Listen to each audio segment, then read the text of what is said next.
Welcome. It's cold outside, and you came to listen to us talk to you about some trends that we have in college admissions.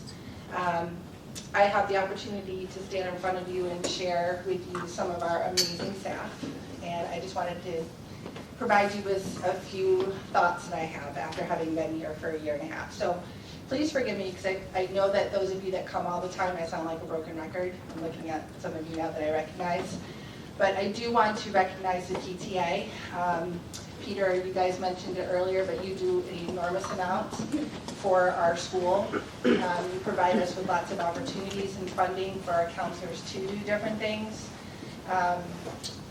Allison went to NACAC, and Jen went to NACAC this year with your support, and those things are not possible without that. So you not only support our students, but you're supporting our staff and helping us become better at what we do so we can help the community. I just want, after having been here a year and a half, I think it's important just for me to reflect on a couple of things. And some of you have heard me say this before as well. I don't think we recognize how awesome we have the professionals in this building. Mr. Mayo talked about the fact that we might lose some people, and because I've had the opportunity in my 30-year career to work at different places, this place is amazing. It is extraordinary. We have the best of the best across the board, and you're looking at 3 of them right here. Our counseling staff is second to none. They are outstanding, incredibly knowledgeable, they're collaborative, they want to work with you, they're doing everything they can to provide opportunities to work with you as a family, to ensure your students have the success that they have in this building and reach their potential to move forward with what they want to do after high school. Whether it's college, whether it's, where's my friend? Oh, he's over here. He's not paying attention. But whether it's college, whether it's vocation, whatever it looks like, every student has their own definition of success. And our counselors have a skill set to support everyone. So whether it's from the Ivies to community colleges or whatever it looks like, we're here to help support your kids. We have the stats. The numbers don't lie. Our AP scores are amazing. Our SAT scores are amazing. We've had more, to my understanding, we haven't had as many merit-based scholars as we ever have this year. That's a testament to the professionals in this building. It's a testament to you as parents, helping support your kids be successful. Our staff is here helping them every step of the way. But I have to say, behind the numbers are people. And our people are the ones that are making it happen. So every day, they come in and work with your kids, and they help support them. And I heard Peter say the college process is scary and all the things. And I have to tell you, like, I forget that sometimes because it's not scary to me, because I do it, right? It's not scary to them because they do it and they know it. And it's not just for your college. There's lots of different opportunities for kids, and they're able to help you with that. So part of our responsibility in our job is to help you through what can be a very stressful process. Karen was saying she's stressed, she's waiting for decisions to come in. Where are my senior parents? Anybody? Okay, who's flipping out right now? Yes, there are lots of us, but it passes, we all know it passes, and we'll get through it together. So again, you have the opportunity to hear from some amazing people tonight who's going to talk about this process. But I want you to keep in mind too that this process, for those of you that haven't gone through it, has changed. So back in the day, do you remember running to the mailbox? Maybe I'm really dating myself, but running to the mailbox, did I get a fat letter or a skinny letter? Right? So it's a skinny one that you get in. Now it's all student portals, and it's, your kids finding out whether or not they're accepted, and I know if they're like mine, they don't tell you. Did you check your portal? No. Did you check to see if your financial aid package came in? No. Could you do that, please? And then you ask 10 times, and then they walk down 10 o'clock at night, oh yeah, I got into whatever, and walk through to the kitchen, because that's what they do. But it's all online based now, so some of that can be overwhelming as well, and that's where these guys come in to help you through that. Okay, so we have some amazing people here tonight to talk to you about what we're seeing going on with the college process. and hopefully able to help you put a perspective on things and help guide your child through this, and you, because it's stressful. Okay. All right, so I'm going to turn this over to Ms. Allison Lockridge. She is our college and career counselor, and she is amazing, and I'm going to be her little PowerPoint clicker. Read it. Thank you. Very light. Well, hello everyone. Thanks for coming out in the freezing cold today. I took a little break and walked around and got out a little bit, and I'm sorry I did so. So as Michelle mentioned, each year several of us, we've all been several times to the National College Conference, and we really thank the PTA for their generosity in making that happen. Many of our other counselors have done so as well. And we put together this couple little slides, nothing too formal, but I feel like out of all the conferences I've been to, I think you could probably agree, Jen, is that we walked away from this conference feeling like totally invigorated. And the theme was the power of us, which is why I wanted to show you some of the slides that I thought were particularly interesting. But really this conference, I think there were close to 6,000 people at this conference. It's all high school counselors and college admissions counselors coming together to really share best practices with each other, learn about cutting edge research in admissions, and 3 long days of lots of sessions. But this one particularly, especially with all of the turmoil that's going on right now in admissions, I feel like we walked away with at least a sense of hope, which is a good thing. So I thought I would just share a couple slides. I just have them here since I can't see, that I thought were interesting. The first one is college admissions is not. It's not life or death. It's not a final exam for high school. I love that. You only do high school once, so live it. It's not a one-size-fits-all. It's not a passive experience. You know, we really work with our students to try to really make this as much of an active experience for them as possible. It's not a search for perfection. There's not one right college. I thought that was really interesting. And it's not fair. You know, we say that all the time. It's absolutely not fair. It's not. And it's unfortunate, but we tell students that early on, and you know, unfortunately, we all do recognize that. The next slide I also liked, college admissions is. It's very much a personal journey. We work with our students to really get them to own the process. And it's very easy to, as a student, to kind of step back and let mom and dad run the show. But we really try to empower students to take as much ownership over the process as they can. We understand that's easier for some students than others, but that's, you know, really one of our goals as counselors. College admissions is very much a celebration of hard work. It's a privilege. It's full of choice. But one of my favorite points on the slide is it's fun. I'm actually a parent of a senior. I just survived this process for the first time as a parent. And this was my mission going into it. My husband and I were like, we're going to create good memories. We're going to have fun with this as much as we can.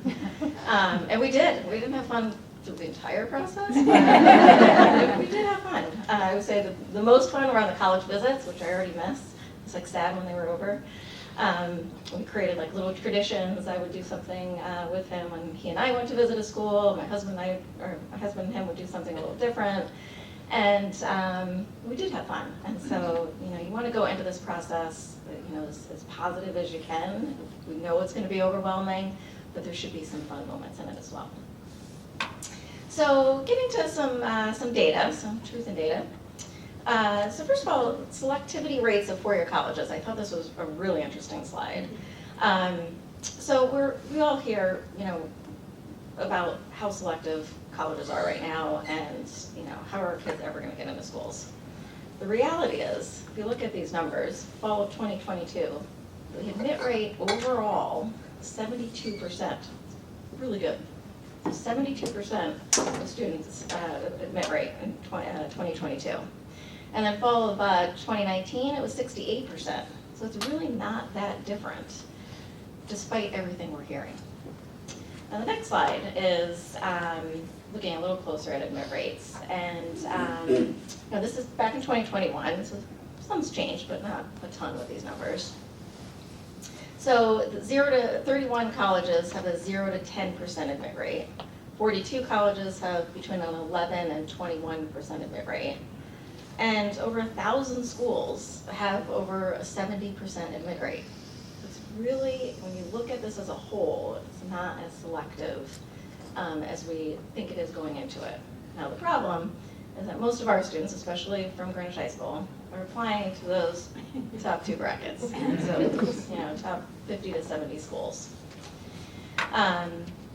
So looking at, just reflecting on the, admissions process for class of 2024 from this year, I would say, feel free to disagree or agree, but I feel like not much has changed from last year. A lot has changed in 5 years, but I feel like things were pretty steady and overall from last year. We continue to see an increase in selectivity at the most selective colleges. That was the case last year. That is continuing. Yet we're also seeing a decrease in selectivity at many colleges. Smaller schools, a lot of our students want those mid-sized schools or bigger schools and overlook the many awesome smaller schools that are out there. A lot of smaller schools have become less selective. Schools that are not as competitive, we're finding, are becoming even less competitive to get into. So that's the positive side. I would say similar to last year, we're continuing to see an increase in applications to top state schools like University of Michigan, UVA, Wisconsin, Maryland, and kind of those top 2-tier schools, BC, NYU, Tulane. It's really those schools and kind of those top 2 brackets that I just showed.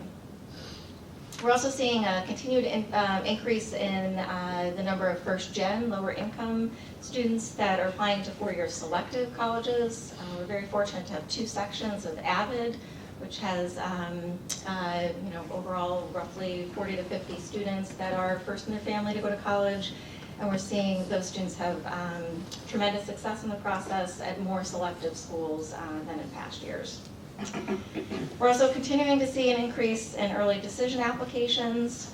More than 1/3 of our senior class has applied early decision this year.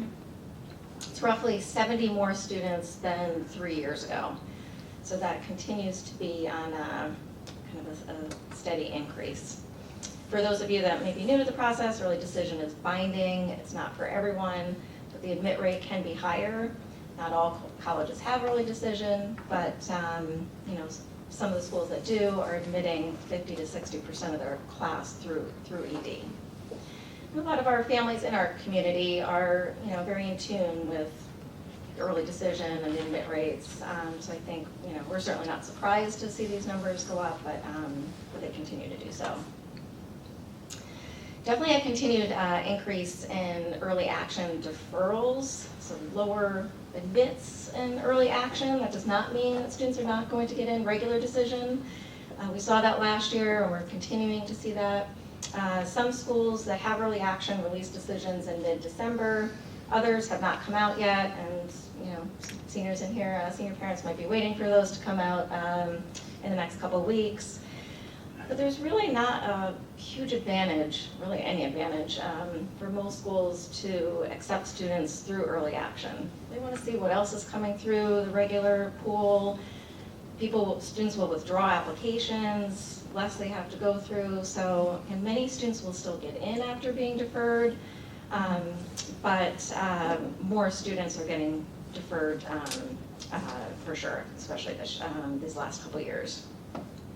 So students that are deferred, they have the chance to submit their first semester grades.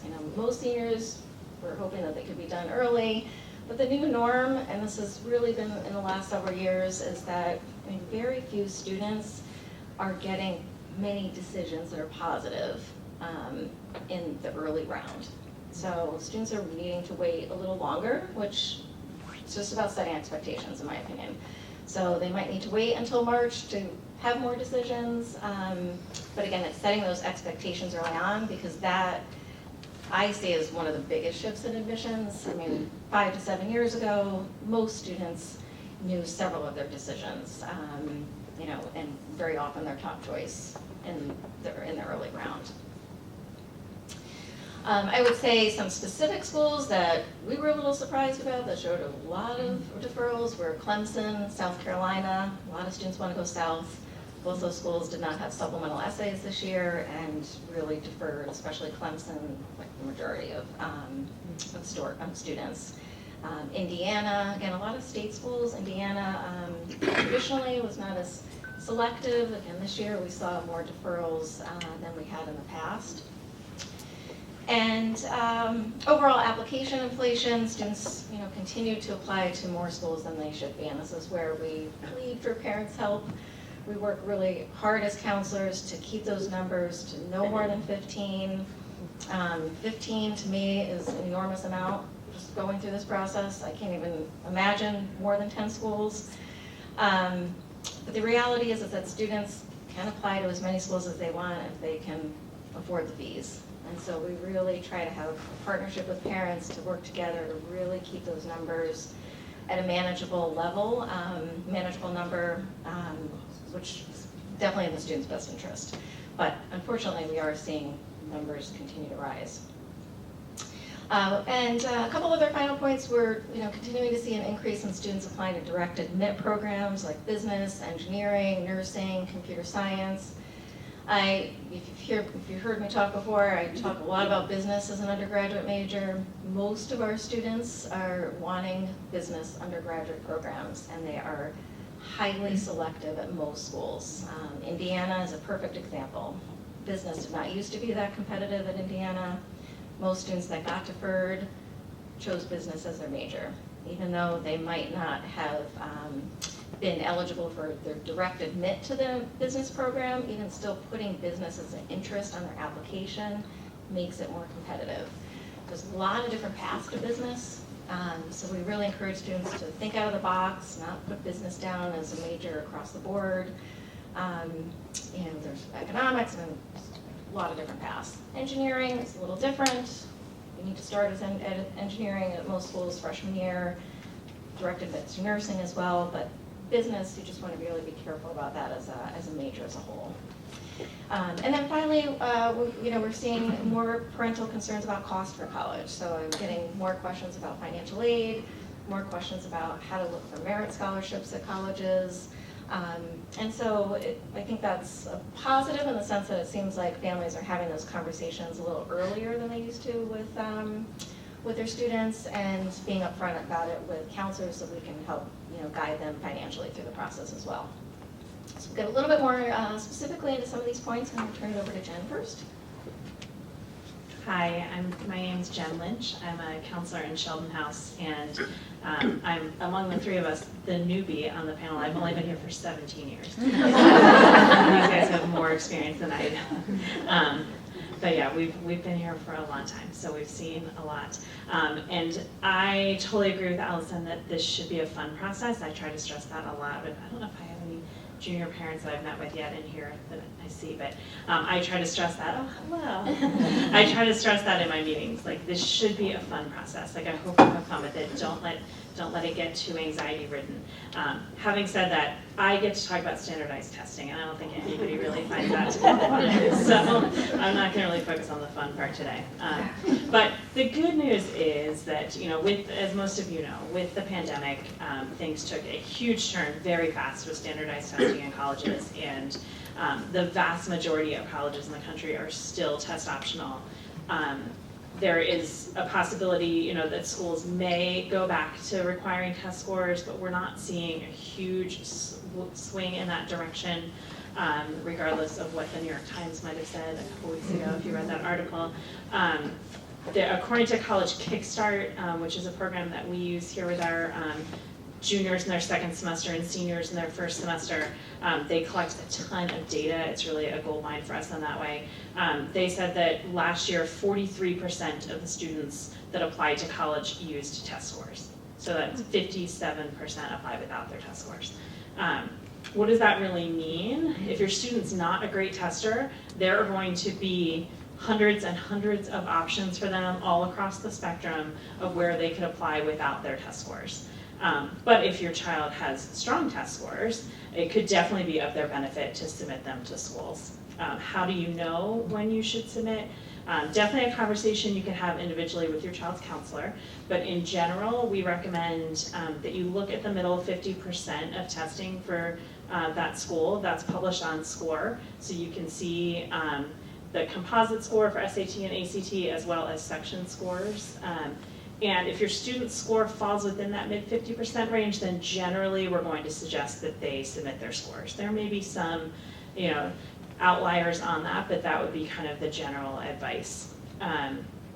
Of course, because everyone's doing this, right, we're not the only ones giving out this advice, test score averages are going to continue to climb because only the best testers are submitting their test scores. So I think in a few years we'll find almost everyone's going to look at those and be like, unless you're a super strong tester, you're going to be outside of the average. So we'll see, how that all plays out in the next couple of years. High-profile schools that are still requiring test scores, there's not a ton of them, but you may have heard of some of them, of course, but you may have heard that they're requiring test scores. So MIT, Georgetown, the military academies, Purdue, and then pretty much all the public colleges, at least the ones our students are applying to in the states of Florida, Georgia, and Tennessee. By state statute, they're requiring test scores for those public colleges. That does not impact the private schools within those states. In California, for a while now, since pre-COVID, all the state schools in California are test blind. So that doesn't just mean you don't have to submit your test scores, you can't. They will not look at them, they're not interested. And I don't think they'll ever go back from that. That was a big change for California. So there are still some colleges that may require testing for scholarships, for merit scholarships. So University of Alabama is definitely one of those, but that's something you want to, when you're researching a college, make sure you ask that question, or look on their financial aid website. And some, like University of Alabama has a chart that if you're out of state and your GPA is this and your test scores are this, you can expect at least this much money.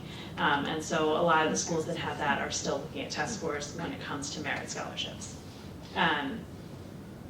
Colleges aren't necessarily always forthcoming about how test scores impact the way they look at an application. They will pretty much tell you if they're test optional, it doesn't matter whether you submit your test scores or not. But when we look a little more closely at data, you can see at some schools, a much higher percentage of students that are actually enrolled at the school submitted test scores. They don't tend to give you the number of how many admitted students, but they do have to publish how many students how many enrolled. Yeah, they don't publish how many admitted students submitted test scores, but they will publish the enrolled students. So there are some schools where like a third or less of the admitted class submitted their test scores. So you could take that to, it's kind of important.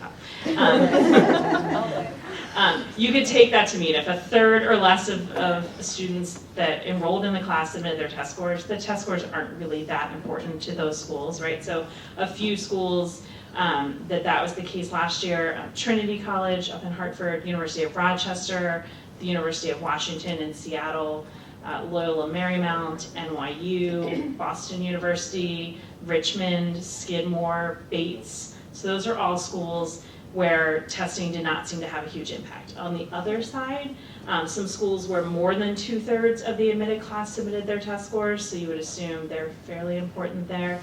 Auburn University in Alabama, Bucknell, Princeton, Yale, Bowdoin, Harvard, Duke, the University of Texas, the University of North Carolina, the University of Chicago.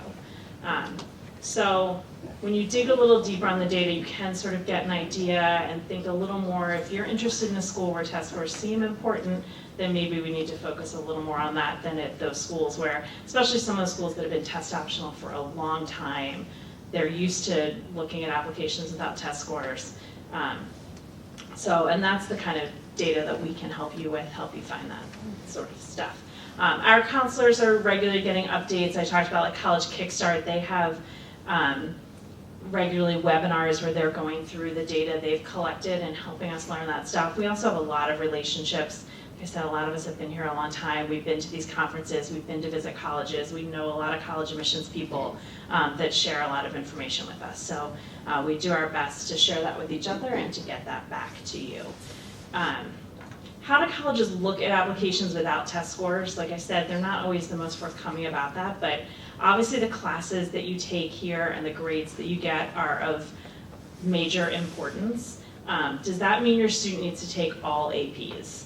I would say no. They need to take as strong of a schedule as they can, like challenge themselves as much as they can, to the degree they can still get strong grades, and very importantly, not sacrifice their mental health and maintain a healthy life outside of school. Because high school is not just about getting to college, right? We all know that. Like, we all went through high school. Hopefully you all had good experiences. There's a lot more to these 4 years than just auditioning for college. So don't sacrifice all that just to get as many AP classes on your transcript as you can. Help your child find a balance with that. As one of Allison's slides said, college's mission is not a reason to create an unreasonable schedule. Prioritize balance.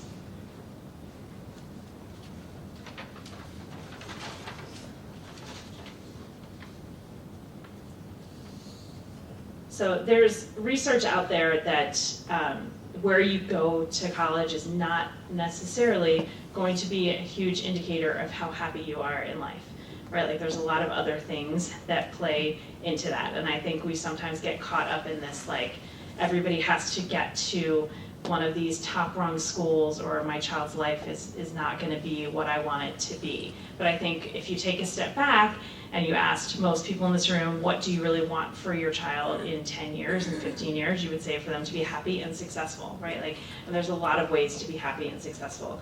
So I'm gonna just read you a quote from a Forbes article that I read. They said, some researchers have argued that vocational success and even general happiness are not very closely associated with standard measures of school quality. Stanford's Denise Pope opines that success depends heavily on such things as students taking courses with professors who make learning exciting or are willing to work with them personally and who push them to pursue goals. Students who become involved in extracurricular activities, in a long-term academic project, or an internship that relates to their classroom learning also tend to fare better. In short, the more engaged a student is in learning and personal discovery, the better they fare. This is also consistent with survey results from Gallup-Purdue inquiries into the post-college lives of students. Engaged students from schools of so-so quality will do as well and even better than students from elite schools who essentially coast their way through college. So I would say, help your child start building those interests now, right? Like, start finding things that they like to do, things that are gonna make them attractive to a college, because colleges are looking at what impact a student's gonna have on their campus and their community, but more importantly, that will make them happier and more fulfilled in life. So help them find some of those things at this point in their life. Just a few resources that might be helpful to you as you go through this process. I've mentioned College Kickstart a few times. Our students can run their lists through College Kickstart and get advice on whether or not they should apply with testing or not. They also get a report that tells them if their schools are test optional. For an updated list of test optional schools, there's a website called Fair Test. They are very thorough in researching who's requiring test scores and who isn't. There's obviously a lot of test prep out there, so we keep on our website a list of test prep companies that we're aware of. There is free test prep for the SAT. Obviously, all of our juniors take the SAT here in March, which I think is great, because now we used to have some students who never took it. Now every student will at least sit for the SAT once, which I do think is important. But through the College Board, they have a partnership with Khan Academy where you can do free test prep for the SAT. Obviously, we recommend students take the PSAT here in the fall. And for juniors, we also offer a practice ACT in the fall that's run by one of the local test prep companies every year. We'll give it here on a Saturday for free to Greenwich High students. And I think that's pretty much all I've got to say about testing. So thanks for listening. I'm going to pass it on to Danielle. All right, so I'm Danielle Nash, one of the school counselors in Bella House. And I get to sort of wrap up tonight's discussion talking a little bit about how we can help students feel positive about the outcomes at the end of the process. Hopefully less disappointed than some students that we have seen over the years, and how to best approach the process as parents, as school counselors, how we can all support the students in making this a fun process, one of personal growth, personal development, And so I'm going to talk about a few factors, some of which we've touched a little bit on. The first one is to use the data. Again, we've talked about College Kickstart. We've mentioned SCORE as a place that kids can look at scattergram. We've mentioned the College Book. But we want to use these tools as ways to help inform the decisions. I had one student earlier this year who told me he had fixed his list in College Kickstart. He removed all of the really highly selective ones. They were still going to be on his list, but he took them out so that he could get an A grade from Kickstart. So it's not about an end run around. I don't really care about the grade of his list. I care about the actual list. And like Allison, I too have survived the process. My daughter is a freshman in college right now. My son is a senior. When my daughter was going through the process last year, she had already submitted all of her applications, and she came to me one day and she was like, "Mom, I think I should add the University of Michigan to my list." And I looked at her and I said, "If you would like to be able to tell all of your friends that you've applied to the University of Michigan, you are welcome to submit the application. You are also welcome to pay the application fee, because you and I both know you're not getting in. So this is just about being able to tell your friends that you've applied there." So I think it's just important that we're using the tools to help make educated decisions, applying to schools where we do think the kids stand a chance of getting in. We want them to get more yeses than nos, so adding 20 additional schools where you don't think you stand a chance, but you just want to try. No matter how much some of us tell our kids that you're going to feel disappointed at the end, when you have 20 nos, 10 deferrals, and 10 yeses, even though that's 10 yeses, you're still going to be feeling disappointed because you had all of these schools say, "No, you're not good enough, I'm sorry. No, you're not good enough, I'm sorry." So it really is about shaping that list, and that really is going to have a positive outcome for the kids. Second on the list here is tell students they're doing enough.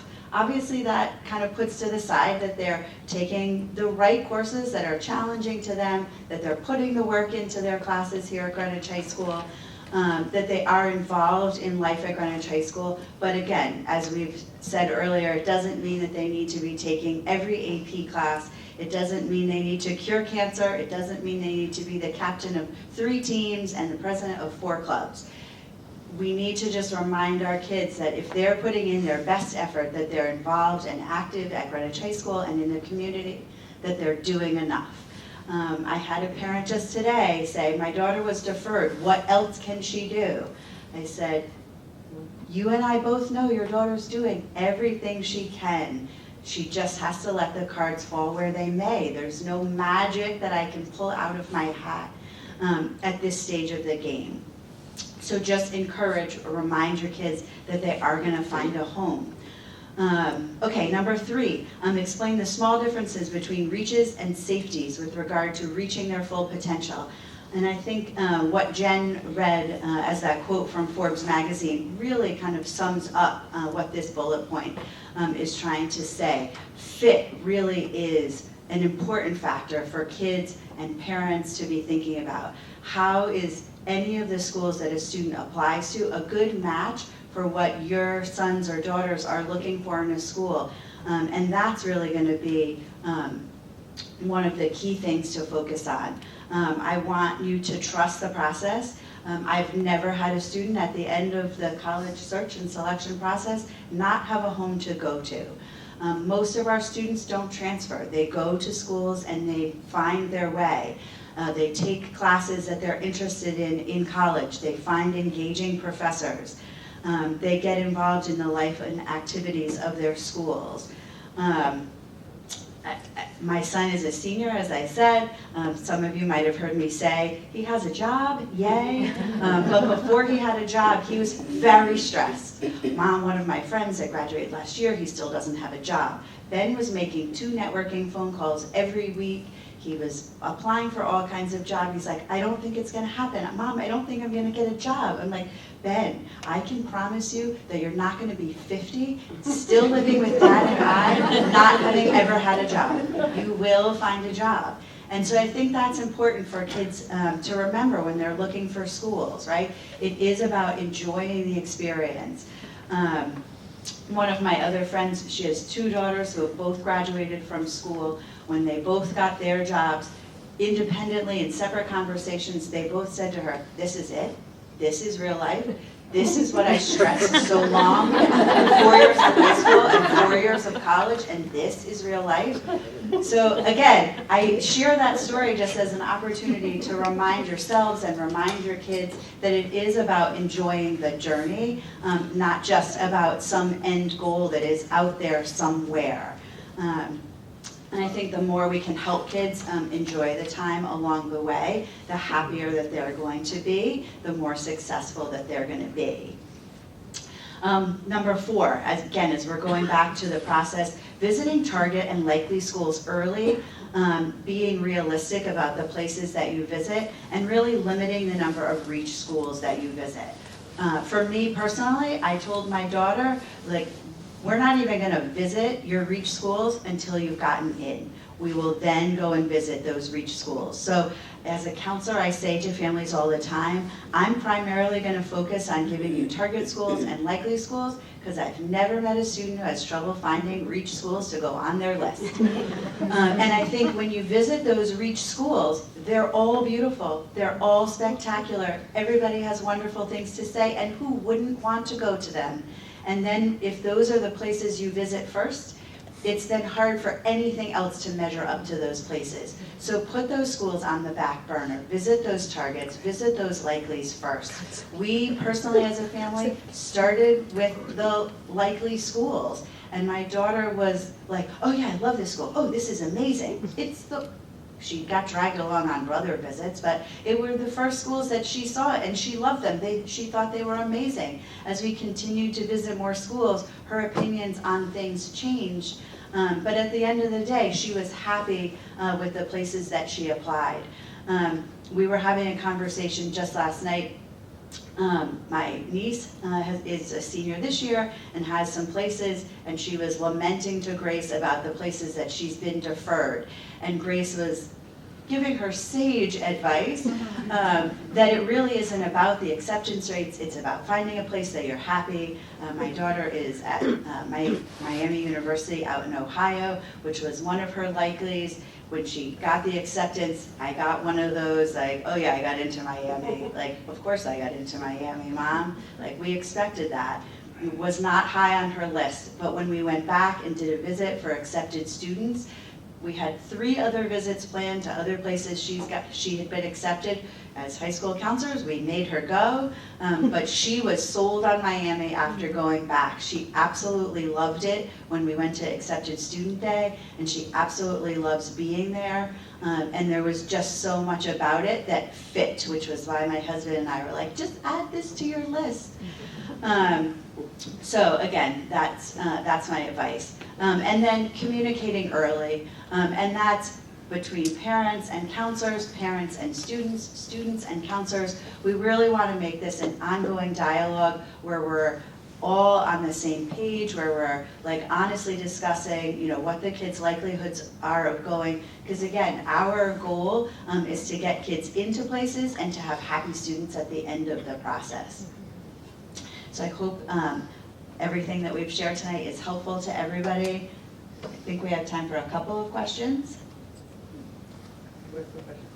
Do you think the increase in selectivity at the most selective colleges is on the rise because you're sharing that people, like when you said 15 colleges, I'm like, oh my God. Is it because of that? Is that really the main reason that these colleges are being more selective now? Or like, I think for students here from Greenwich High School too, I think a lot of the schools are changing the demographic of the kind of students that they're looking for. With the test optional opportunity being on the rise, more kids think like, oh, I can apply there because they're not looking at my test scores. So I think there's a lot of different factors sort of all at play at the same time. Back here. Yes, hi. My son is a junior. We met with his guidance counselor, his house guidance counselor, It's my understanding that we also can meet with Ms. Lockridge, so I'm just trying to figure out, what you would offer and how how it's different from meeting with the guidance counselor. Very glad you brought that up because I forgot to mention that when I first introduced myself. So yes, I always tell families I am an extra person to your counselor. Your counselor is your main contact that knows your student well. But I do start working with juniors after they have that initial college conference. So not all students meet with me, but sometimes students want a second look at a list, maybe a couple additional safety schools. Those are the hard ones to get on their list. I work with students that are applying to schools out of the country, students in need of full financial aid that might need a little more support through the process. But basically, all juniors are welcome to access me after the initial conference with their counselor.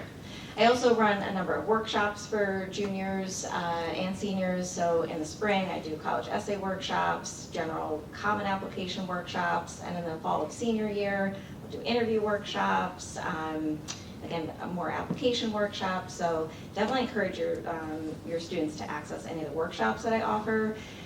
And then in addition, I also coordinate the college rep visits. So we do host college admissions counselors that come to Greenwich High School in the College and Career Center, which is in the back of the Media Center if you don't know where I am. And this year we had close to 150 college reps that came. We're fortunate to have parents that volunteer and sit in on these visits and take notes for us. But that's also a big part of the College and Career Center. And then I do a lot of other little things and coordinate the senior internship program, which I'm just starting to work on right now. So thanks for bringing that up. I just want to point out as well that not all schools have the luxury of having a college and career counselor, and certainly not one that is not as knowledgeable as Allison is. So we're very fortunate to have that opportunity for parents to have somebody else to connect with. I know she's very busy. So I know she welcomes, emails and, if there's anything that she can do to help. She's always been wonderful with that. But again, it's just something else that's very special about our school and another support for our students. And there's a link to my calendar on the College and Career website. Other questions? For the test optional, you mentioned that the trend that you guys have seen this year is that some colleges tests are really important, that they do, even though they say it's optional, that they actually look into it. We're junior parents. Is there somewhere that you can put that together for us? Like what schools really mattered for those test scores and what did not? I mean, as a junior parent, your child takes a test, you think they get a great score, and then you hear, oh no, you don't submit that score for this school. So it's just a very stressful conversation to have at home. I will say, I know we mentioned College Kickstart a lot, but it is really an incredible resource, so that is available to juniors now. And so College Kickstart, when you put in your list, it will tell you whether they suggest you submit the scores or not and what that middle 50% is.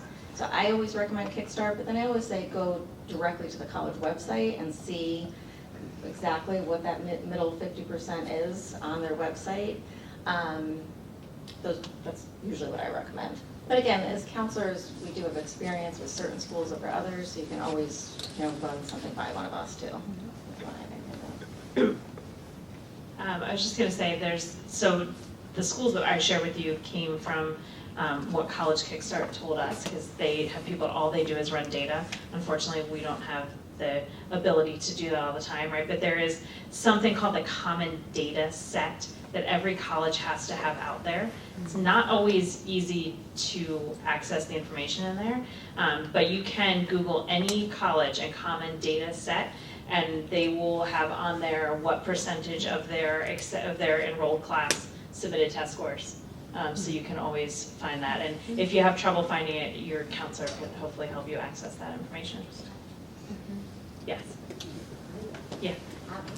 So, understanding the process. For instance, if the college that right now, my junior son probably thinks that he'd like to get into doesn't have ED, is it good for us parents to try and push him to do an ED for a really hard to reach college just so he has that extra and doesn't miss out on the opportunity of an ED?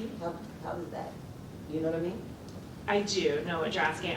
My opinion would be if he has his heart set on the school already and he loves that school and he's a good fit for it and is probably gonna get in and they don't have ED, I wouldn't push him to ED at a school that he's not as interested in just to see if he can get in.